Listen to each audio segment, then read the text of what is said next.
Assalamualaikum warahmatullahi wabarakatuh.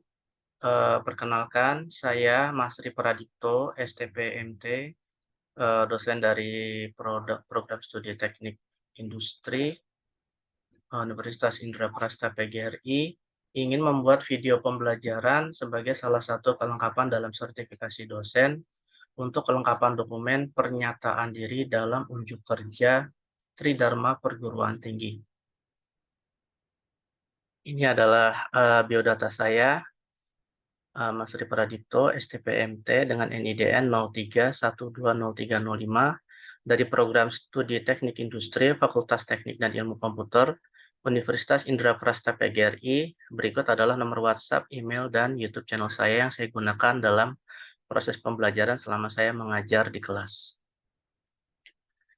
Adapun ini adalah mata kuliah yang saya ajar di semester 4. Saya mengajar mata kuliah perencanaan dan pengendalian produksi atau PPIC. Mata kuliah ini yang nanti akan saya gunakan sebagai video pembelajaran.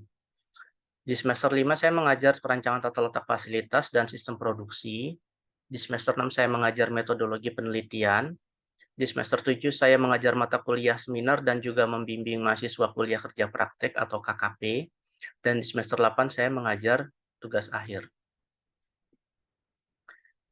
Langsung saja saya akan mencoba menjelaskan rencana pembelajaran semester dari mata kuliah yang saya ampu ya. Saya mengangkat mata kuliah perencanaan dan pengendalian produksi, di mana ini adalah mata kuliah semester lalu, sebenarnya mata kuliah semester 2022-2023, yang SKS-nya adalah berjumlah 3 SKS. Ini adalah mata kuliah yang diberikan kepada mahasiswa semester 4, di mana Pak Endang Swendar sebagai koordinatornya.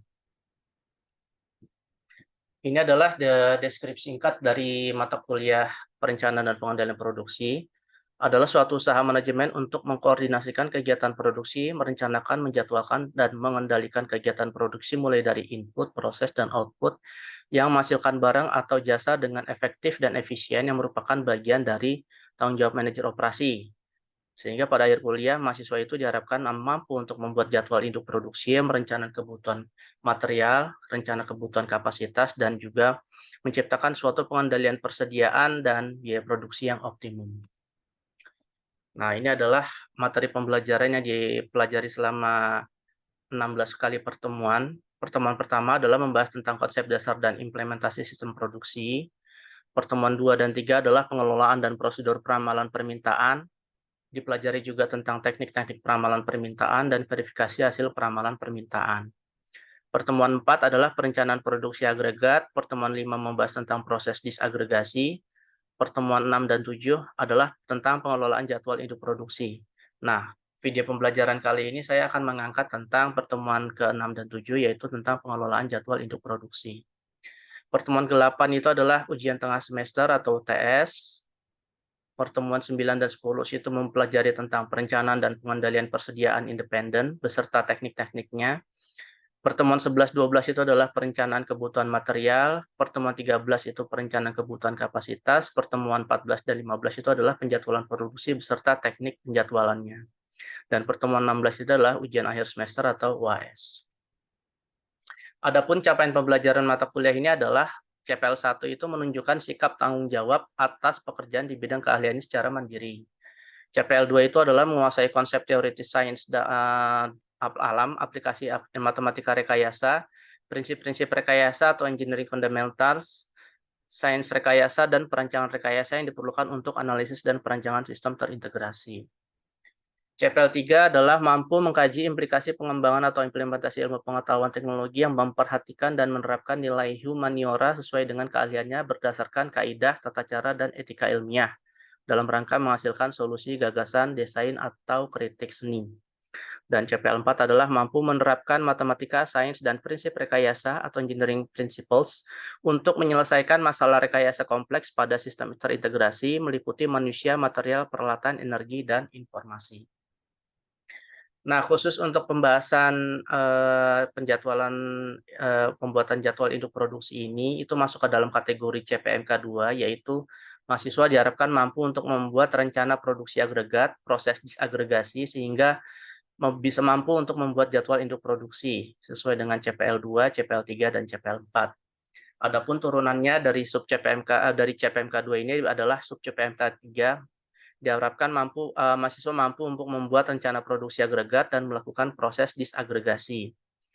Dan sub CPMK 4 yaitu mahasiswa mampu untuk membuat jadwal induk produksi. Nah, pelaksanaan perkuliahan, berikut saya tampilkan surat tugas mengajar yang lalu di semester genap 2002-2023, di mana saya diberikan amanah untuk mengajar mata kuliah perencanaan dan pengendalian produksi sebanyak 6 kelas. 4 diantaranya adalah kelas reguler sore dan 2 kelas itu adalah reguler pagi.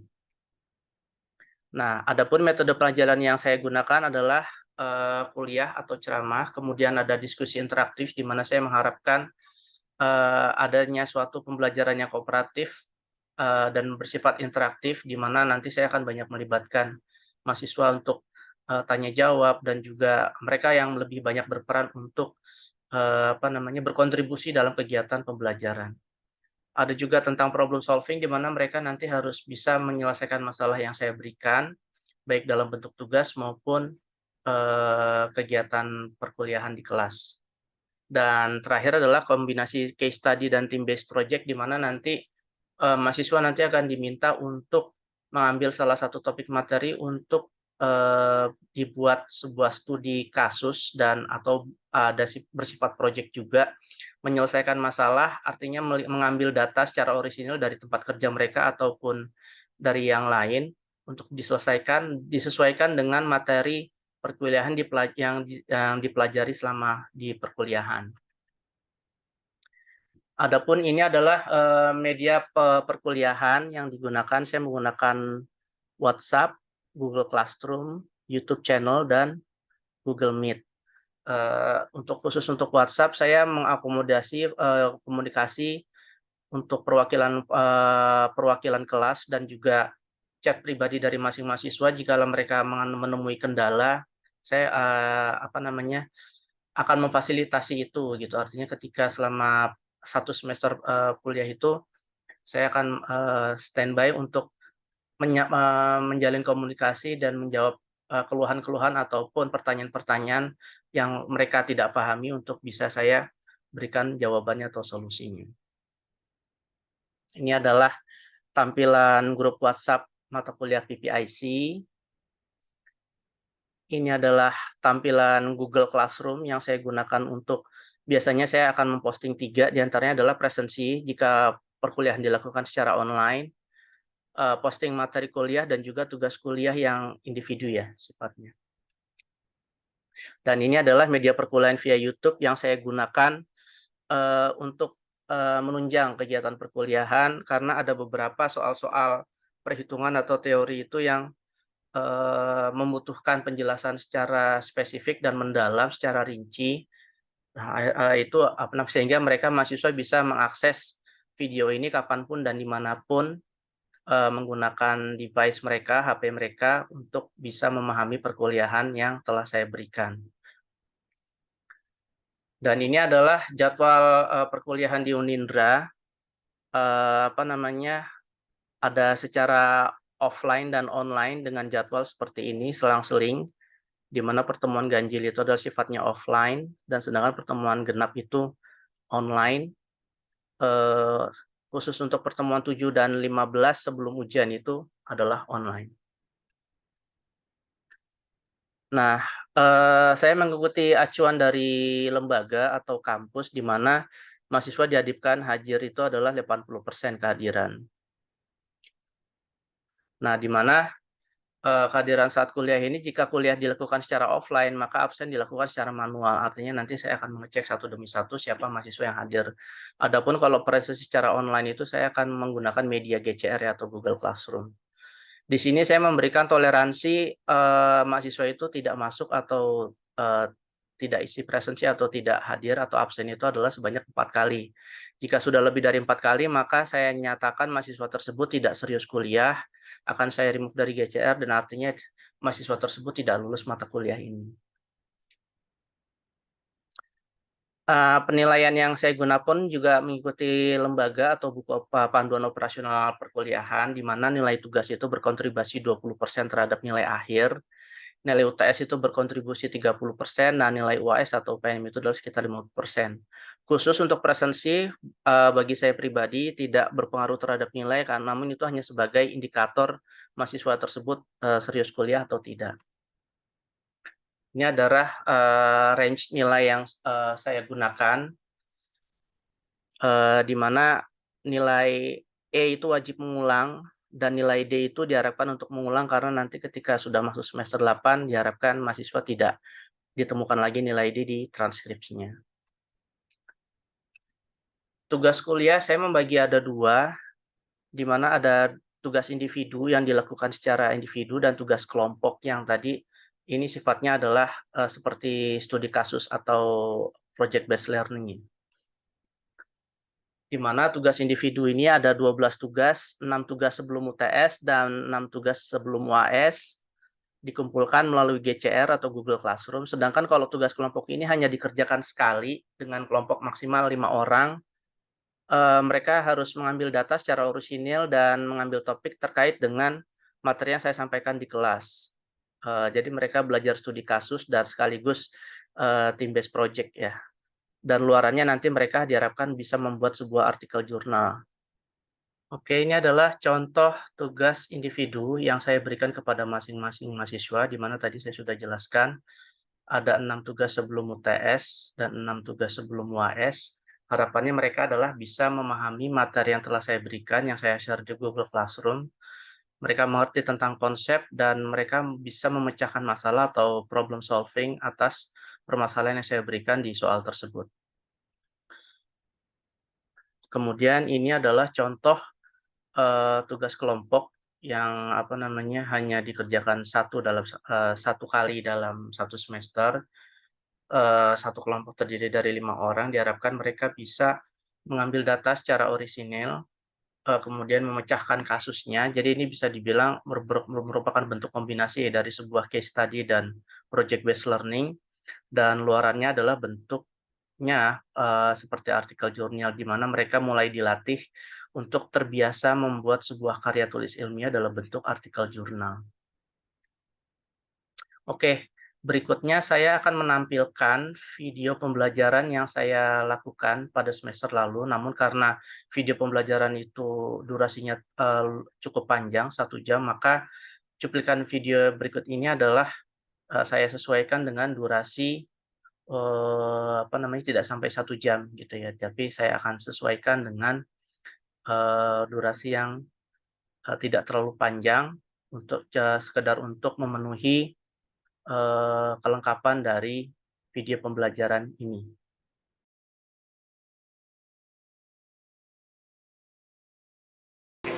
Assalamualaikum warahmatullahi wabarakatuh. Selamat pagi anak-anak.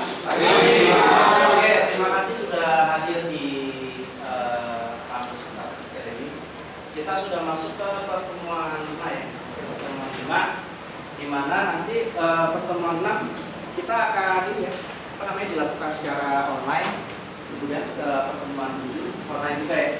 Cuma nanti saya harapannya di pertemuan 7 nanti kita akan adakan Google untuk diskusi materi, karena itu adalah pertemuan terakhir sebelum kita ujian, ya kan? Jadi harapan nanti di pertemuan 7 itu kalian bisa mengajukan pertanyaan atau diskusi terkait dengan materi-materi yang sudah diajarkan untuk persiapan bahan tes. Oke, di pertemuan 5 ini sebenarnya ini akan saya bagi jadi 2 pertemuan.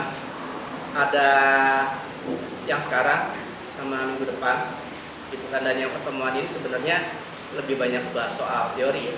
Tapi nggak apa-apa, karena ini adalah momen kita ketemu. Nanti ada soal perhitungan juga, dan nanti saya minta karyawan untuk bisa membantu saya mengerjakan soal yang akan saya berikan, kira-kira seperti itu.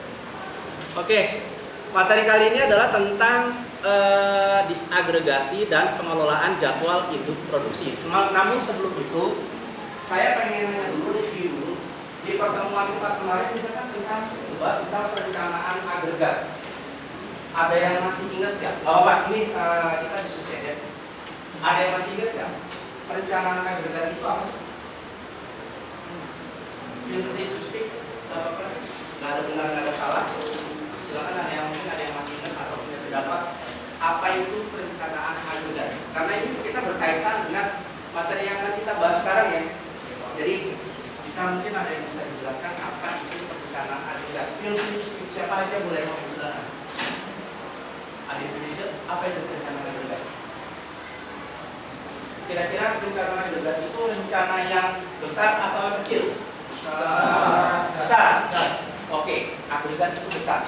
Nah, sekarang materi kita adalah tentang disagregasi. Kalau misalnya dalam suatu kata kerja ada satu kata kerja dan ada disnya, berarti itu lawannya ya? Iya. Agregat itu adalah katanya, disagregasi adalah lawannya. Berarti rencana yang agregat yang besar itu diapakan? Kalau disagregasi menurut kalian? Diperkecil atau dipecah menjadi sebuah rencana yang lebih kecil. Nah, kira-kira seperti itu. Disagregasi adalah kita memecahkan suatu perencanaan yang besar menjadi rencana yang lebih kecil. Dan salah satu produknya dari suatu perencanaan agregat yang besar adalah apa itu? Jadwal introduksi atau dalam bahasa Inggris disebut dengan master production schedule. Nah, itulah yang akan kita pelajari kali ini. Nah, ini yang akan saya coba kalian bisa untuk mengerjakan. Saya akan coba menjelaskan tentang pembuatan dari sebuah master production schedule. Dan tadi saya minta ada volunteer ya. Satu cewek, satu cowok. Ada yang bersedia?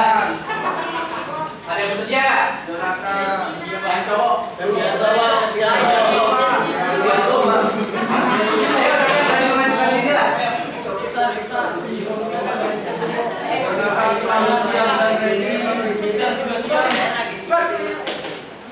Ayo, ini volunteer please, cowok. Raihan Citra Kurniawan, ayo Pak. Ini Pak, ya Pak, semangat sekali. Ayo semangat. Oke, jadi saya akan menjelaskan dulu di NPS.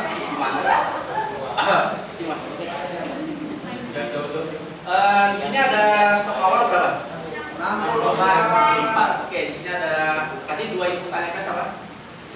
Forecast, customer order. Oke, ada POHI. Apa itu POHI? POHI adalah projected on hand inventory. Artinya ini kan ada setiap minggu ya. Nah, ini kita akan mengetahui di akhir minggu itu kita punya inventory berapa. Ini projected on hand inventory. NPS, setiap kali nanti inventory-nya negatif, minus, otomatis produksi harus dilakukan. Setiap kali produksi dilakukan atau kita menginisiasi NPS, itu adalah sejumlah item. Nah, ini misalnya ini sudah ditentukan di soal ya.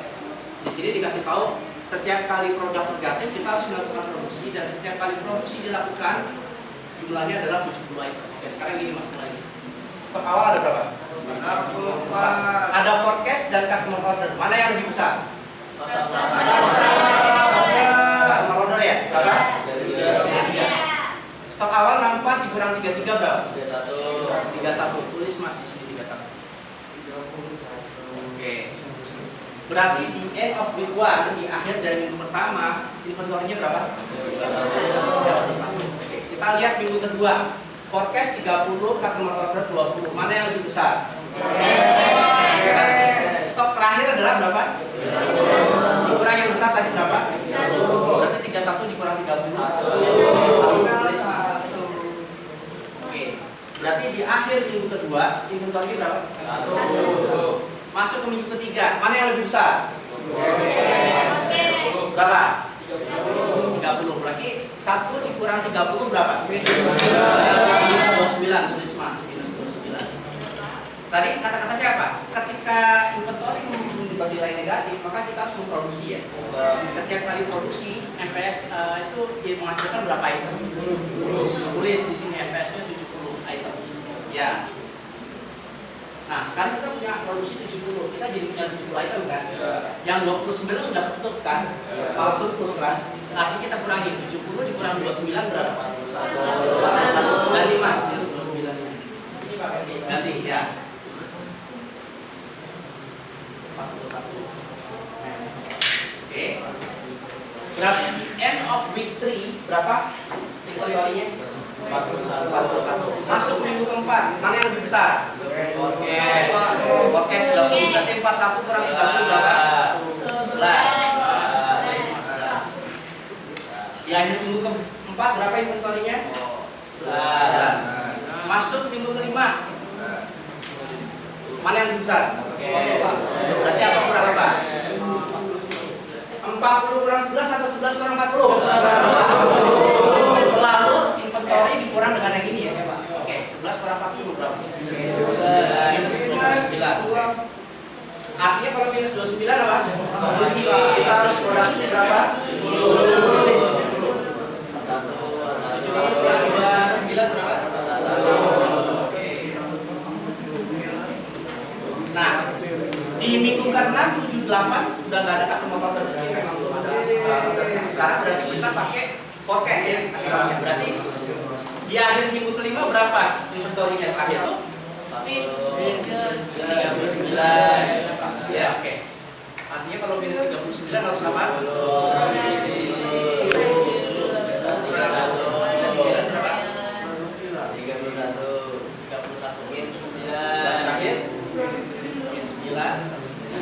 Yes, berapa? 61. Jadi. Oke, sampai sini dulu. Ada yang nggak ngerti nggak?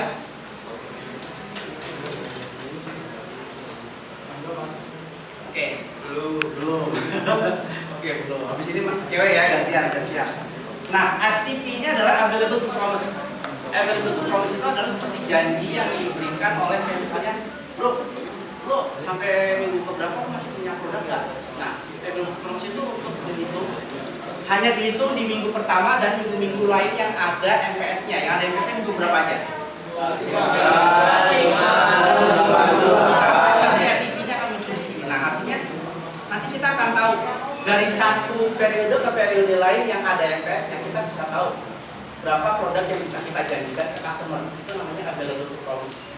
Jadi bukan PHP ya, tapi ATP itu bisa janji produk sendiri. Nah, cara mewujudnya bagaimana? Untuk minggu pertama adalah bisa dilihat di sini stok awal berapa? Ada MPS nggak? Ada. Oke, 64 tambah 0 berarti 64 ya. Nah, batas sampai ada MPS lagi di minggu keberapa? Di sini ya. Nah, sekarang kalau kita ngomongin ATP, kita fokus kita ke customer order. Oke. Sampai minggu ketiga. Berarti customer order 1 dan 2 berapa? 3 tambah 20 berapa? 3 ya. Sementara tadi 64 tambah 0 berapa? 64. 64 dikurang 53 berapa? 11. Ya, 11. Bukan di sini. Oh, salah. Oke. Berikutnya. Di minggu berapa yang ada MPS-nya? 3, Pak. 3. Baru ada MPS lagi minggu berapa? Berarti 2 periode ini kita hitung ya. Customer order-nya adalah 10 dan berapa? 14. Sementara MPS-nya berapa? 70 dikurang 14 berapa? 66.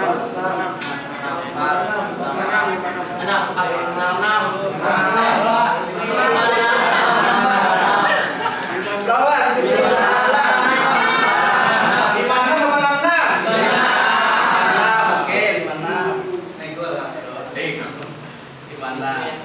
Oke. Ada MPS lagi di minggu berapa? Di sini ya. Berarti yang kita hitung customer ordernya berapa? 2 tambah 0. 70 dikurang 2 berapa? 8. Tulis. 8.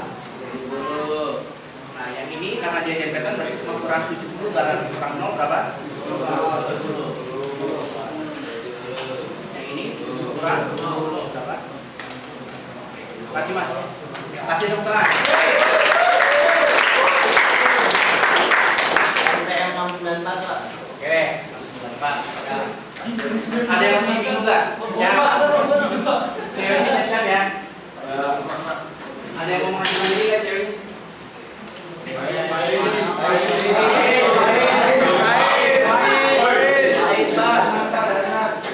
Ini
Oke, Cecilia, saya ubah soalnya.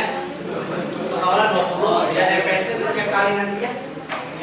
Setiap kali nanti nilai apa namanya inventory negatif, berarti kita initiate produk sebanyak berapa? Silakan, Mbak. Apa, Pak? Iya.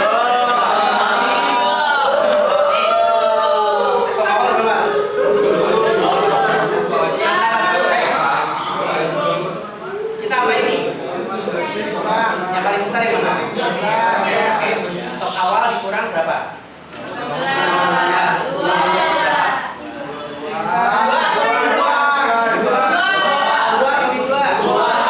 Karena apa? Stok awal dikurang ini ya. Berikutnya.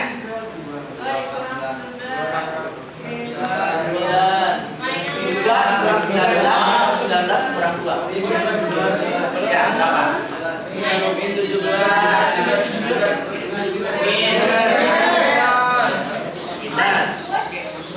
Iya, 19. Berapa? Oke, kalau minus artinya apa? Iya. Kali posisi berapa? Nah, berarti sekarang posisi stoknya berapa? Oke, good. 33. Berarti at the end of itu berapa inventory-nya? 33 dikurang berapa?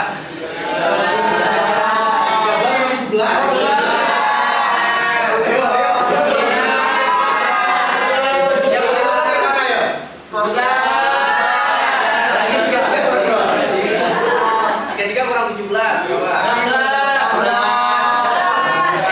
Di minggu ketiga inventory berapa?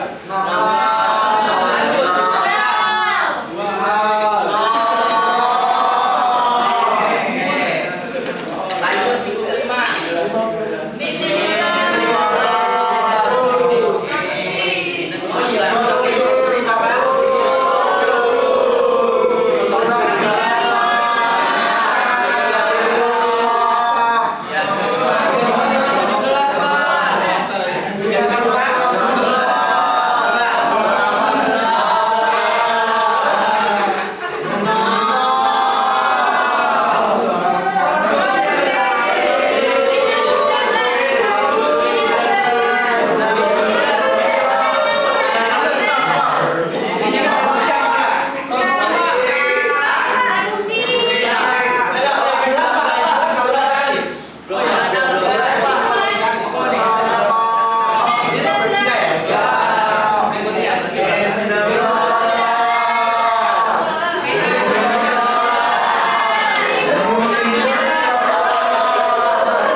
Ini forecast sama customer ordernya nggak saya ubah, paling itunya aja. MPS sama safety stocknya apa? Stok awal. Ada rekomendasi berapa stok awalnya? 30. Berapa? Minus 9. Berapa? MPS-nya berapa?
Karena kita mau ATP-nya pertama nggak ada ya, sekarang cuma 40 kurang berapa periode kita itu?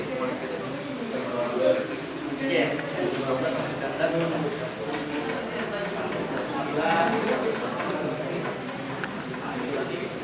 Ini sampai sini, mau hitung berapa?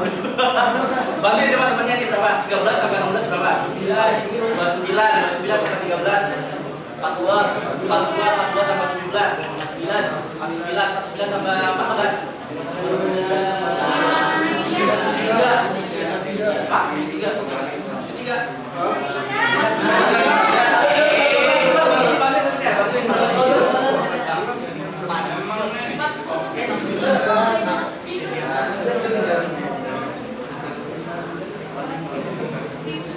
berapa udah yang belum berapa? Apa ordernya? 3 tambah 69 tambah iya, 100 bener dapat apa? Bener nggak? Bener. Ada yang apa? Oke, kasih utang. Ya kira-kira gitu ya.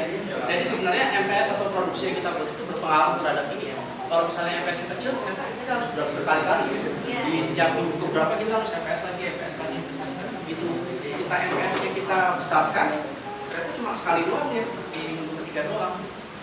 Dan stok awal juga lumayan berpengaruh ya terhadap pengerjaan MPS kita selama ke depan. Nah sekarang pertanyaan saya, mungkin nggak ya, ATP ini kan adalah suatu janji yang diberikan perusahaan kepada customer-nya. Mungkin nggak ATP ini nanti bernilai negatif? Jawaban lihat kalian aja, kira-kira mungkin. Mungkin ya. Oke, dan itu memang beneran kejadian pernah ada. ATP-nya bernilai negatif. Oke. Ada yang masih mau nyoba lagi? Ya. Coba ya. Ini ada di tugas ke-6 lupa ya. Mau lagi? Ini soal ini tadi yang ada berapa soal tadi?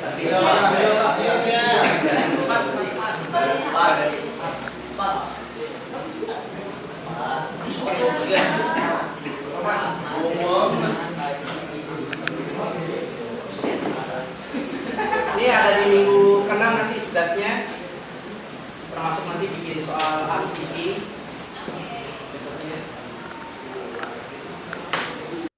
Ya, demikianlah video pembelajaran dari saya.